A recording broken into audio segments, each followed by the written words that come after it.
tardes a todos. Este es el programa número 392 de la Agencia de Noticias Caliyuga, correspondiente al día 15 de junio del 2021. Me encuentro acá con mi colaborador, Juan Manuel Garazalde, tratando siempre la temática relativa a la guerra de civilizaciones en esta etapa muy especial que es la etapa de la pandemia. Ustedes ya conocen, porque lo hemos tratado en abundancia, nuestra visión con respecto al tema de la pandemia, que es totalmente distinta de todos estos grupos conspirativos de los cuales nos hemos cansado de hablar y criticarlos, así que en este programa no nos vamos a dedicar especialmente a ellos, simplemente vamos a decir que el tema sigue grave en el mundo, debido a que hay nuevas cepas que están en estos momentos desarrollándose en ciertos países que parecía que ya habían terminado con todo, como por ejemplo el Reino Unido. Repentinamente se ha encontrado con que ha aparecido la cepa Delta, que ha producido nuevas infecciones, a pesar de las vacunaciones que ha habido, porque evidentemente las nuevas cepas dan la impresión, en algunos casos, si bien no está absolutamente confirmado, pero dan la impresión que resisten las vacunas. Eso es la impresión que causa con respecto a lo que está sucediendo en el Reino Unido, que es un país que ha dispuesto retomar las medidas de distanciamiento social y de cuarentena. Parecía que se terminaba todo, pero resulta que regresa el tema. O sea, indudablemente, insistimos nosotros que hay que frenar la enfermedad, que hay que vacunar a todo el mundo, como corresponde, que lo ideal sería liberar las patentes medicinales y que haya más laboratorios que se dediquen a producir vacunas. Esto es nuestra línea, que la seguimos sosteniendo porque consideramos que es lo que está sucediendo. Así que ese es un poco el tema, o sea, no ha habido mayores novedades con respecto al tema de la pandemia, así que lo damos por, digamos así, desarrollado el tema. No sé si tú quieres agregar algo con respecto a esto, pero me parece que acá en la Argentina informamos a nuestros televidentes de otros países que la situación es catastrófica, lisa y llanamente catastrófica. Sí. No, estamos teniendo cerca de... Además vamos a contramano. Exacto. Además vamos a contramano de todo. Vamos a abrir, van a empezar las clases en la provincia de Buenos Aires, teniendo más de 600 muertos, 8.000 personas en terapia intensiva en el país, o sea, los peores números. Y volvemos a las clases, los chicos, sí. y abren los shopping, los cines, o sea... Exactamente, sí, no sí. sé qué les pasa a esta. Sí, lamentablemente no hay Estado, porque si acá hubiera un gobierno como el chino, al cual hay que alabarle la manera como manejó la pandemia, estas cosas no sucederían. Acá los políticos están presionados por la opinión pública, por la lucha electoral, por la oposición, y abren todo. Lamentablemente es así, no se toman las medidas sanitarias que corresponden, y así vamos en la República Argentina, y es un poco un problema generalizado de toda la región, porque Paraguay está en una situación de catástrofe, Uruguay también, Chile también, a pesar de que Chile ha vacunado muchísimo, lo mismo se está desarrollando la pandemia por el tema que en esta región está la famosa cepa de Manaos, además parece que aparece también la cepa Delta, que es de la India, así que, bueno, vamos mal, evidentemente, ese es el tema. Así que no queremos reiterar esto porque indudablemente son cosas que se saben, que a algunos no les prestan la suficiente atención, pero es así, lamentablemente es así. Bueno, en el programa de hoy íbamos a tratar dos temas, ¿no? O sea, uno relativo a la situación internacional, a lo que está sucediendo en el mundo. Va a haber una reunión entre Biden y Putin mañana. Esta reunión ha sido precedida por otra que tuvo Biden con la OTAN en Europa. Se ha reunido con los exponentes de la OTAN como cosa previa, e indudablemente hay podríamos decir, un cambio de perspectiva con respecto a Trump, porque hay una situación de antagonismo en estos momentos, mucho mayor entre Rusia y Estados Unidos. Llama la atención cómo se ha cambiado el eje, porque antes cuando estaba Trump, el enemigo principal era el fundamentalismo islámico, y Trump se cansaba de decirlo. Pero ahora no, pareciera ser que con Putin Rusia vuelve a ser el enemigo principal de los Estados Unidos, con Biden. Rusia vuelve a ser el enemigo principal de los Estados Unidos. Y la OTAN en estos momentos está tomando medidas mucho más drásticas de contraste con respecto al gobierno de Putin. Y es curioso porque en esta misma reunión el señor Putin ha manifestado un gran escepticismo con respecto a los resultados que se van a obtener de esta reunión, más aún habiendo dicho Biden poco antes de reunirse que Putin es un asesino. Es curioso que se reúna con un asesino, llama poderosamente la atención, ¿no? Así que yo creo que no va a haber mucha leña para el fuego, o sea, esto no va a tener resultados mayores y va a servir para agudizar el conflicto que también se está desarrollando con China. Llama la atención, por ejemplo, que actualmente Biden haya insistido en el tema del laboratorio de Wuhan como lugar desde donde se habría desarrollado el virus, ¿no? Lo cual no hay ninguna prueba que sea así. Yo insisto que nosotros no sostenemos que ni una cosa ni otra. Lo que es indudable es que el virus ha surgido del mundo animal. Ahora, si en un intento por investigarlo, porque acá lo que está descartado totalmente es que haya sido hecho a propósito por los chinos, lanzar el virus, porque en el laboratorio, ¿qué es lo que se hace habitualmente? Se trata de encontrar los elementos necesarios para combatir los virus, inclusive modificándolos si es necesario. Pero el tema de la fuga del laboratorio es algo que no está probado de ninguna manera.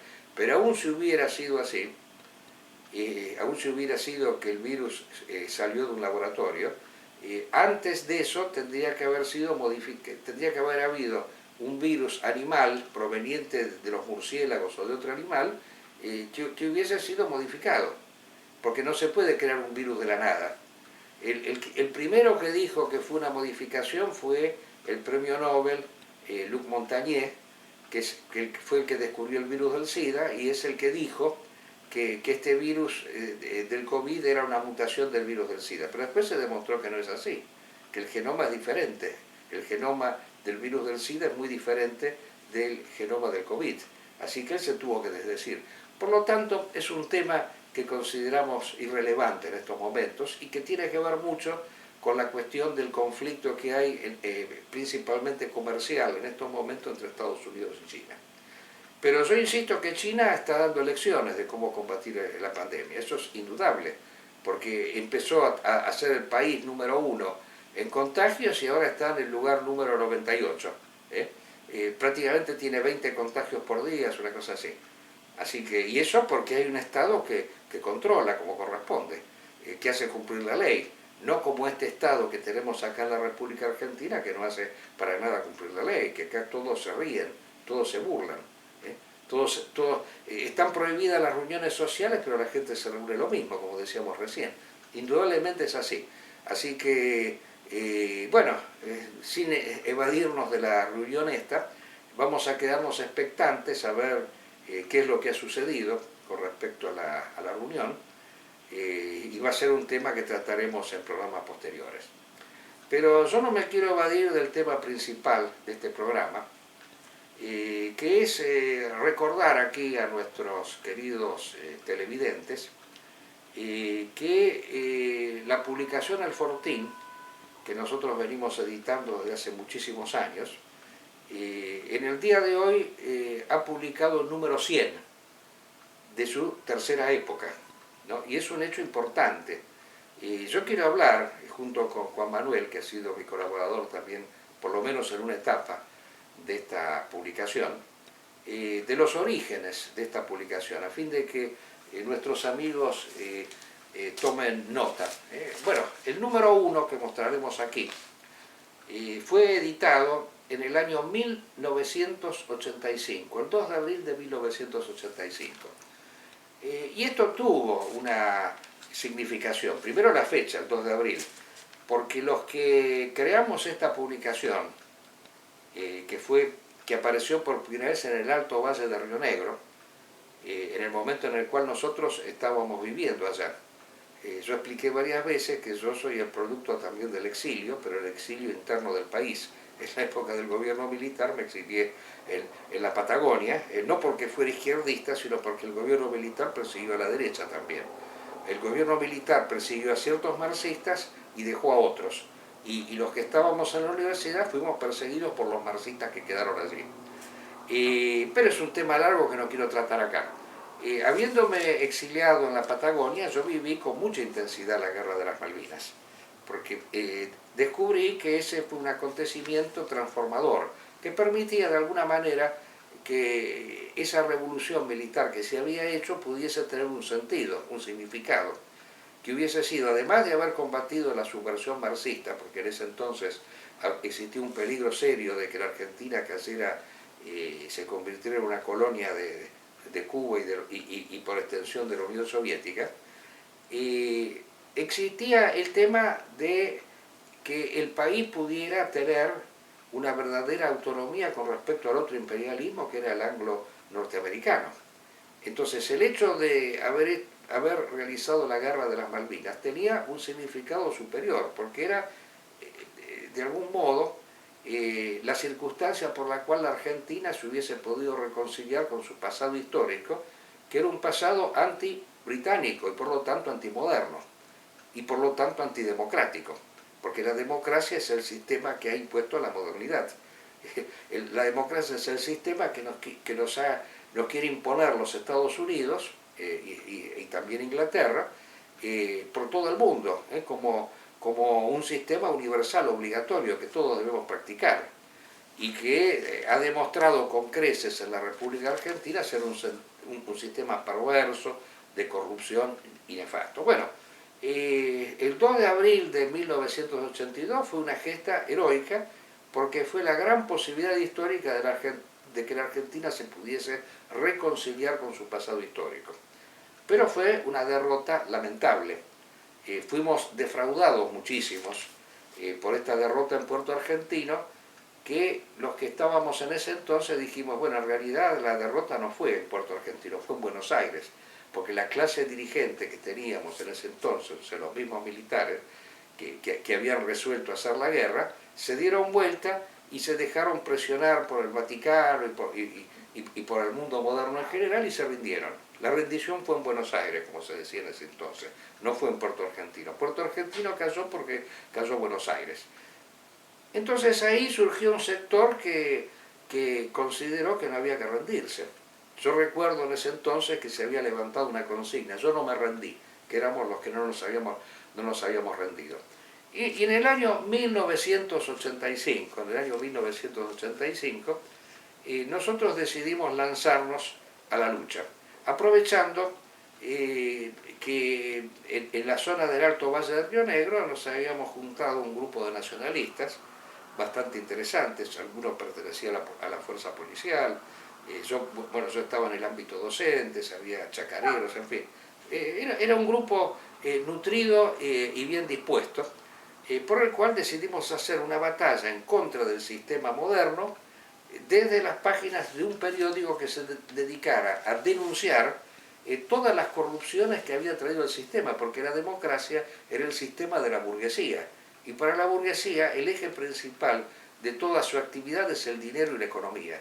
Entonces el sistema de gobierno era pensado en función del enriquecimiento, en función de la búsqueda del incremento del factor económico. Hasta la frase famosa de Alfonsín, que fue el primer presidente democrático que tuvimos, con la democracia se come, en donde justamente los derechos del estómago, de la panza, del vientre parecían que tenían primacía sobre otras cuestiones mucho más importantes, que eran las relativas a la esfera espiritual. Bueno, ¿qué fue lo que hicimos en ese entonces? Nos lanzamos a una prédica de denuncias constantes, permanentes, y tomamos como mira principal al gobierno de la provincia de Río Negro, que en ese entonces tenía un gobernador que se consideraba a sí mismo filósofo, ¿no? Yo todavía me acuerdo que cuando vine a Buenos Aires, después de mucho tiempo, que me encontré con un viejo colega que había sido embajador en la UNESCO, el profesor Mazú, y en la época de los militares había sido delegado argentino en la UNESCO, y me dijo, dice, ustedes tienen un gobernador filósofo en la provincia de Río Negro, me decía, siempre me acuerdo de este detalle. Y no, yo le dije, sí, filósofo, pero es un corrupto, porque el primer acto de gobierno que efectuó esta persona fue indultar a un violador. Él indultó a un violador porque el padre de este violador había sido financista de su campaña electoral, ahí en la ciudad de Bariloche, era un importante hotelero, entonces como retribución lo indultó. Y bueno, pero no terminó así. Después organizó fiestas, ¿no?, estudiantiles, por ejemplo esta que nosotros denunciamos acá, por eso muestro acá el Fortín. Esta persona organizaba fiestas estudiantiles donde se efectuaron violaciones, en la ciudad de Chipoleti. Y la ciudad de Chipoleti, bueno, fue después, con el tiempo, un ámbito en donde se especializó y se hizo famosa por la realización de ciertos crímenes sexuales que hubo en esa ciudad, el famoso triple crimen, del cual fue conocido en todo el país. Y después llegamos a, con el tiempo, mientras seguíamos denunciando, denunciamos también a un ministro, que aparece acá, el cual había emitido cheques sin fondos y lo habían condenado a prisión preventiva. Y para que pudiera ser ministro, el Superior Tribunal también le anuló la sentencia. Toda una corrupción absoluta, pero lo gracioso del caso es que para silenciarlos en ese entonces, y ese fue el procedimiento que se usó ya en ese momento, fue acudir a los servicios de una justicia cómplice y servil, porque este señor que aparece aquí, del ministro procesado, me denunció a mí y a otros miembros colaboradores del Fortín de haber hecho una denuncia falsa, pero yo te quiero comentar lo gracioso, en qué consistió la falsedad, porque todas estas acciones judiciales que se realizaron en nuestra contra y que nos enaltecen, porque quiere decir que nosotros fuimos verdaderos enemigos y combatientes del sistema. Entonces, ¿el sistema cómo se defendió? A través de la justicia. Mientras que el proceso militar utilizaba, supongamos, el procedimiento de hacer desaparecer personas, estos utilizaban una justicia cómplice y servil para perseguir al periodismo honesto, al periodismo que realizaba denuncias y que ponía en evidencia la tremenda corrupción que existía.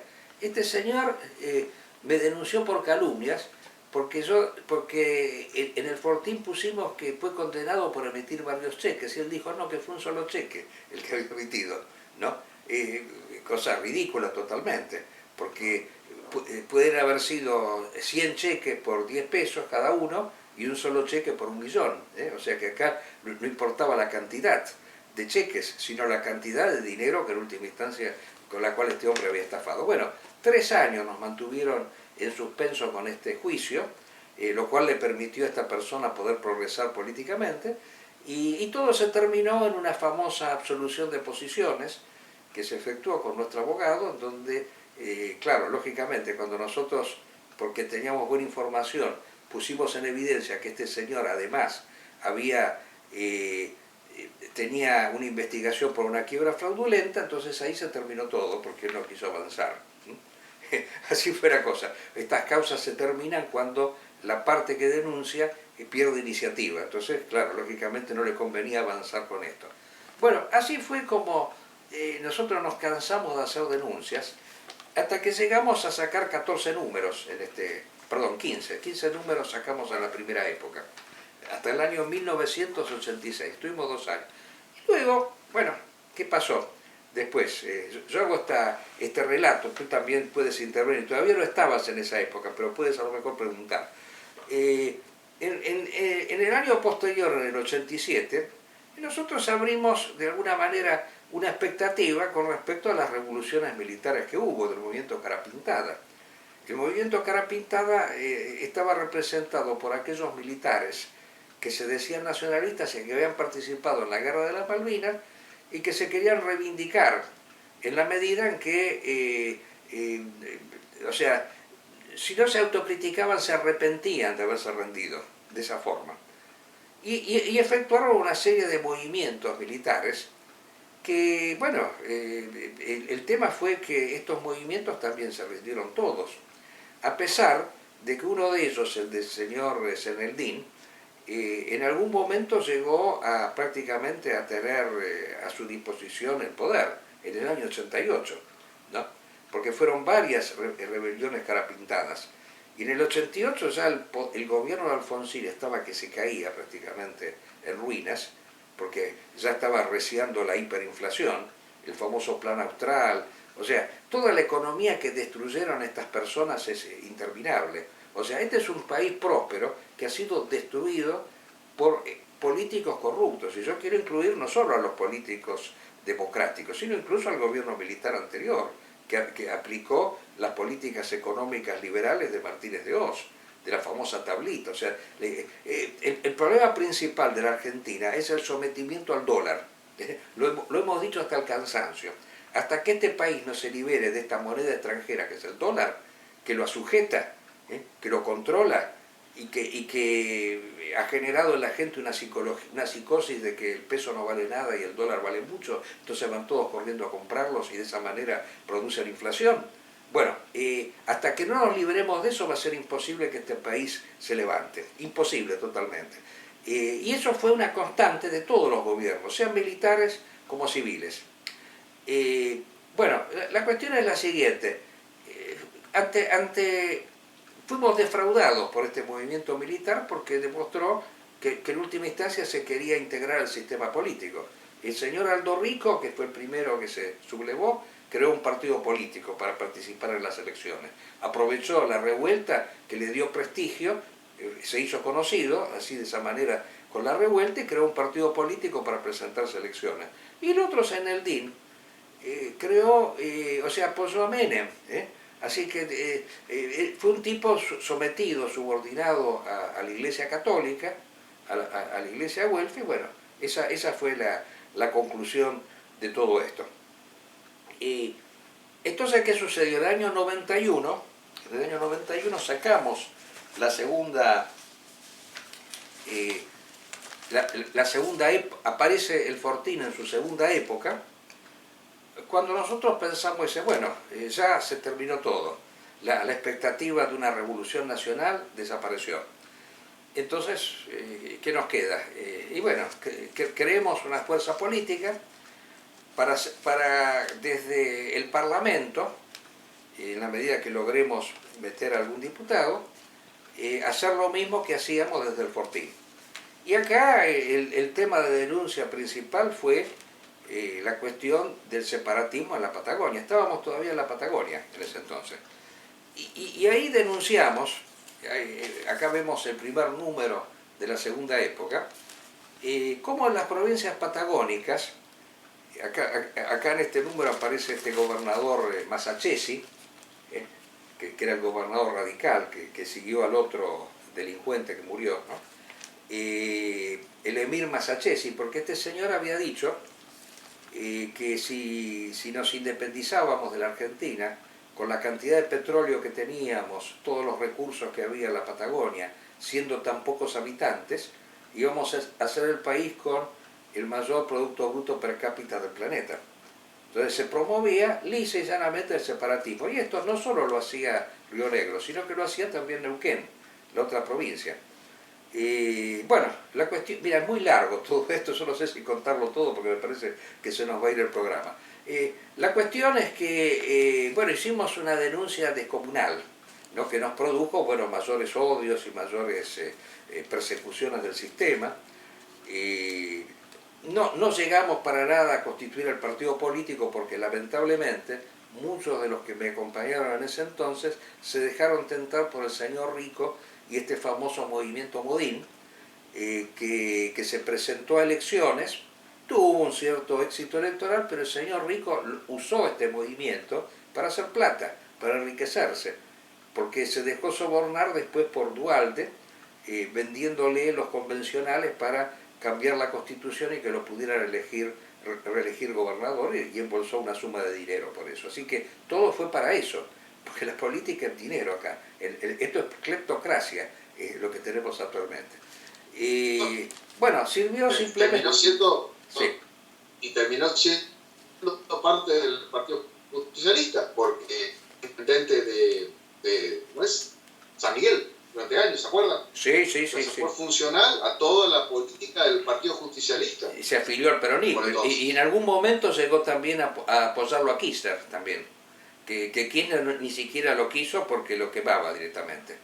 Es un tipo indeseable. Bueno, ese fue el movimiento cara pintada, no me hagas recordar porque me pone mal. Bueno, el tema fue que no sucedió nada, fueron 5 números que sacamos, y bueno, también ahí me ligó un juicio, porque la provincia de Neuquén aprovechó la circunstancia que yo había quedado como aislado para denunciarme también penalmente, como yo en ese entonces me desempeñaba en la enseñanza en la provincia de Neuquén, para denunciarme por haber hecho apología del delito, acusándome de haber dicho en clase que murieron que estaba bien que murieran 30.000 personas durante el proceso, apología del delito, cuando en realidad lo único que había dicho que los desaparecidos fueron 8.900, tal como se dice en el libro Nunca Más. Pero claro, esto era una venganza que usó la clase política de Neuquén, porque yo los había denunciado como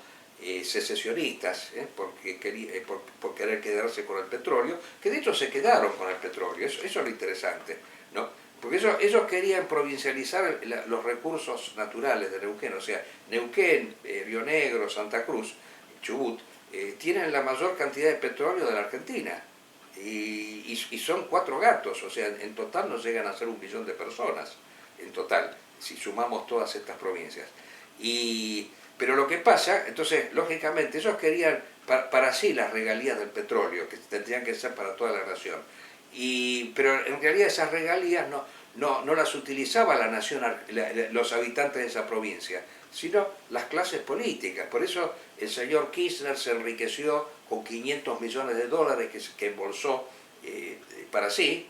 Eso le permitió financiarse la campaña para ser presidente de la República. Masachesi también fue candidato a presidente de la República. O sea, los patagones, gracias a la provincialización de los recursos naturales que hizo Menem, lo hizo para lograr que se reformara la Constitución y poder ser reelecto por segunda vez. O sea, todos mafiosos. Estas fueron las grandes mafias que nosotros nos cansamos de denunciar, y que obviamente recibimos todas las patadas posibles por parte de los políticos. Bueno, hasta que llegamos, rápidamente acá entras tú también, en el año 1995, cuando aparece el Fortín en su tercera época.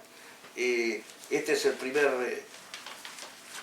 número del Fortín, a ver, lo tenemos por acá, de la tercera época, que todavía sigue ahora. De esto hemos sacado 100 ejemplares, no impresos todos, porque llegamos a hacer 20 números impresos, y luego seguimos sacándolo en internet, en forma digital, que todavía ahora se puede seguir viendo. Y bueno, pero acá la cosa cambió, porque ya le quisimos dar un enfoque más doctrinario cuando vimos que evidentemente las circunstancias políticas nacionales estaban totalmente limitadas y postergadas. Tratamos de hacer una tarea doctrinaria que en un primer momento intentó hacerse desde las filas del nacionalismo. En un principio el Fortín apareció como órgano de la Confederación Nacionalista Argentina, que había dirigido en su momento cuando estaba vivo Walter Beberace Allende, pero luego nos dimos cuenta que el nacionalismo era un fenómeno terminado. Luego de la aparición de este señor Zeneldín, de esta claudicación que hubo con Menem, ya el nacionalismo había dejado de existir. Entonces, a partir del número 11 ya pasamos a hacer una publicación eboliana, tradicionalista alternativa, como nosotros la calificamos. O sea, ya nos sacamos de encima el lastre del nacionalismo, que ya no servía más, que era totalmente inútil, y pasamos a hacer un movimiento tradicional alternativo. Y bueno, y ahí todas nuestras actividades, la difusión del pensamiento de Ébola, la interpretación que nosotros hicimos del movimiento fundamentalista islámico, al cual consideramos una fuerza tradicional, alternativa con respecto a la modernidad. Bueno, la cuestión es que también ahí nos hemos ligado una serie de persecuciones, ¿no? La famosa persecución que tuvimos nosotros en el año 95, justo cuando había aparecido el periódico, fue por parte del embajador de Israel que nos denunció. Este señor nos denunció como ideólogos del atentado a la AMIA, ¿no? Fíjense ustedes, qué cosa increíble, ¿no? Porque nosotros nunca fuimos una publicación antijudía, fuimos antisionistas simplemente. Pero para el sionismo, hacer ese distingo entre judaísmo verdadero y sionismo, eso es una gran enemistad. Ellos prefieren 1000 veces a aquellas personas que condenan al judaísmo en general. Por eso no persiguieron ni procesaron a las publicaciones güelfas, que por ejemplo Patria Argentina, Memoria, que salían en ese entonces, directamente eran publicaciones que hablaban mal de los judíos, porque seguían ese antisemitismo güelfo que considera que el judío es el pueblo deicida, que mató a Jesús. Nosotros no estamos en esa línea, para nosotros el tema era el sionismo. Al contrario, respetábamos al judaísmo como religión y como tradición, porque lo considerábamos un movimiento tradicional. Lo que estábamos en contra era de la secularización, que estaba representada actualmente por el sionismo, como en la antigüedad lo tuvo por el fariseísmo.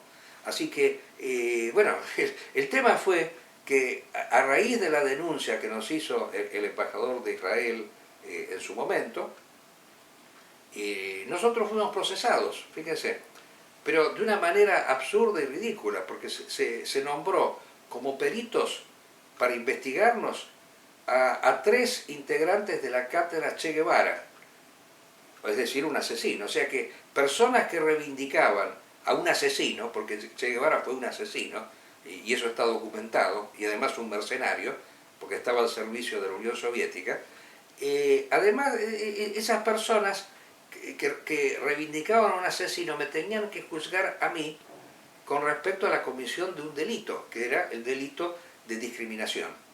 Desde ya que no pudieron probar absolutamente nada, pero dijeron que yo tenía prejuicios. Pero el prejuicio no es un delito, no está tipificado en el Código Penal tener prejuicios, que el prejuicio sea un delito. El juez Urso, otro juez delincuente que tuvo que renunciar por ladrón y por corrupto y que murió hace poco, el fiscal que nos acusaba era Stornelli, que está actualmente imputado por corrupto también. Ahora, el juez que nos procesó aceptó esta tipificación que no existe en el Código Penal, de un delito inexistente. Quedó en la nada, pero por un tecnicismo jurídico, que fue el hecho de que ya estaba prescrito. Evidentemente él ya lo sabía, pero sirvió para ponerme la etiqueta de nazi y desprestigiar nuestra actuación. Indudablemente, y bueno, y otras personas pudieron hacer lo mismo gracias a este procesamiento. Sebrelli, Colman y varios más que estuvieron lanzando calumnias en contra de nuestra persona, ¿no? Me generaron conflictos cuando viajé al exterior, en fin. Sí, adelante. Sí. Eso quería comentar, que está como es el ensañamiento que tienen, que lo llegaron a afectar cuando usted viajaba al exterior, y fue el caso cuando viajó a Ecuador, a Perú, donde iba a brindar conferencias y todo, seguido por una universidad, y estos grupos hicieron todo lo posible para a través de las publicaciones que hacían acá en Argentina. Exacto. Gracias a la impunidad que esta justicia delincuencial le otorgó a todos estos periodistas, que pudieron calumniarnos absolutamente, ¿no? Porque esa es la manera como este sistema perverso se defiende, a través de la justicia, mejor dicho, entre comillas, justicia, porque acá no hay justicia. Evidentemente el sistema democrático, que está dividido en 3 poderes, los 3 son corruptos, es indudable, no solo el poder ejecutivo. Entonces la justicia es el medio que utilizan para reprimirlos, esa es la realidad. Y ahora, bueno, ahora tenemos la última, o sea que lo comentamos, ¿no? Resulta ser, acá lo mostramos, que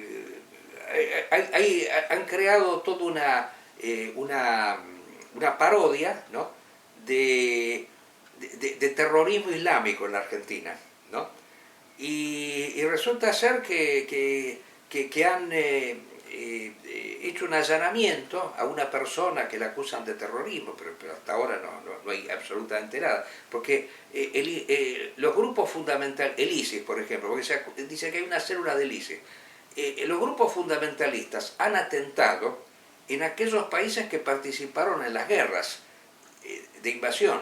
Por ejemplo, los atentados que hubo acá en la Argentina fueron como castigo al gobierno de Menem por haber participado de la invasión a Irak. Esa fue la razón del atentado. Pero nunca se va a hacer un atentado en un país que no participa de ninguna invasión. La Argentina no está participando de ninguna invasión. Entonces es ridículo actualmente estar pensando que el fundamentalismo islámico quiere hacer atentados en la República Argentina. Los podrá hacer en Francia, los podrá hacer en España, en todos aquellos países que han mandado tropas invasoras al Medio Oriente. Ahí puede ser que hagan atentados. Pero acá en Argentina no, es absurdo eso, es ridículo. Bueno, la cuestión es que en ese allanamiento le encontraron 3 números del Fortín, acá lo mostramos, del año 2001, fíjense, hace 20 años. Se ve que esta persona conservaba de recuerdo algún periódico, ¿no?, y aparece ahí como prueba incriminatoria del carácter terrorista, porque fíjense, de los 3 números hay uno que aparece en la foto de Bin Laden. Pero nosotros a Bin Laden lo pusimos en ese momento en un artículo que decía quién ganó las elecciones, donde hacíamos notar que en una elección había habido muchas abstenciones efectuadas por personas que ponían la foto de Bin Laden en la boleta electoral. Esa era la noticia, pero claro, toda esta basofia, estos parias que actualmente nos manejan y nos gobiernan, lo ponen ahí como elemento incriminatorio. Bueno, esto no significa, quiere decir que, como decía el Quijote, ladran Sancho, señal que cabalgamos, porque si fuéramos tan inofensivos no se estarían preocupando tanto por nosotros. No sé qué reflexión te suscita vos, Carazante. Hablé demasiado ya. Adelante. No, bueno, era importante que usted desarrollara todo lo que fueron estos más de 36 años de lo que es un oficio, podríamos decir, histórico. La otra vez leía que de las primeras publicaciones así de periódicos fue Julio César, en el viejo Foro Romano, que se difundían las actividades que se hacían por entonces en el consulado. Es una profesión digna, justamente el tener cierto tipo de principios y denunciar justamente a aquellos los que lo corrompen. Y eso fue el Fortín durante todos esos años.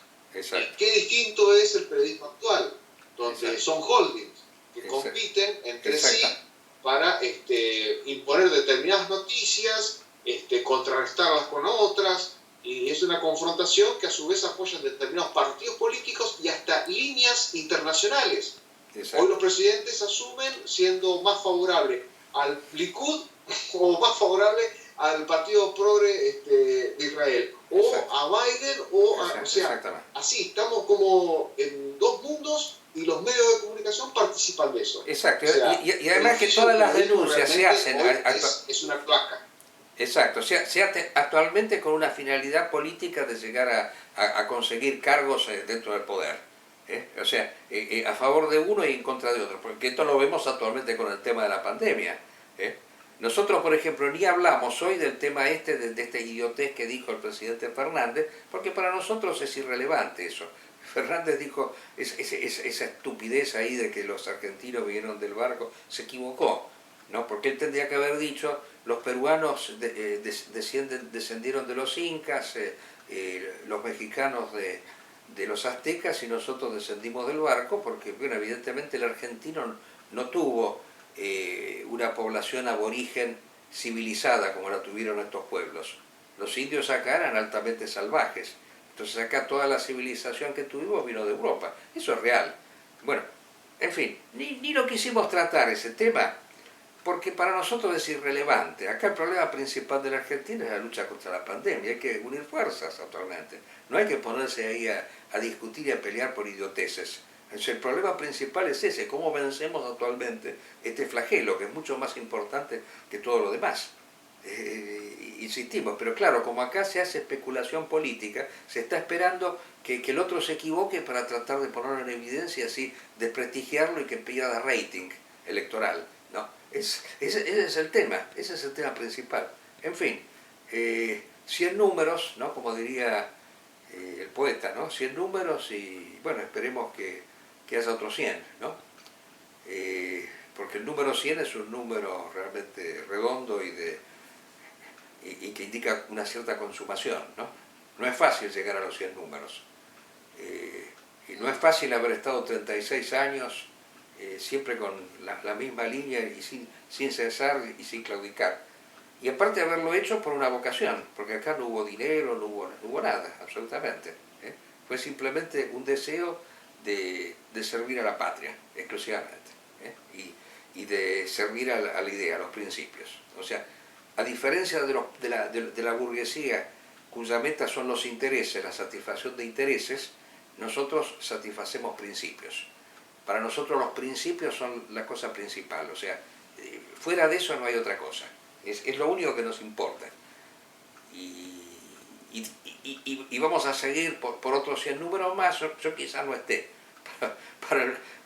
cuando lleguemos al número 200, pero que haya otro que me siga. Capaz que tú, Garazalde, serás el que anunciará el número 200 de la publicación. Bueno, no sé si tienes agregar algo más. Damos por finalizado, ¿no? No. Bueno, hasta el próximo martes, radialmente, si Dios quiere.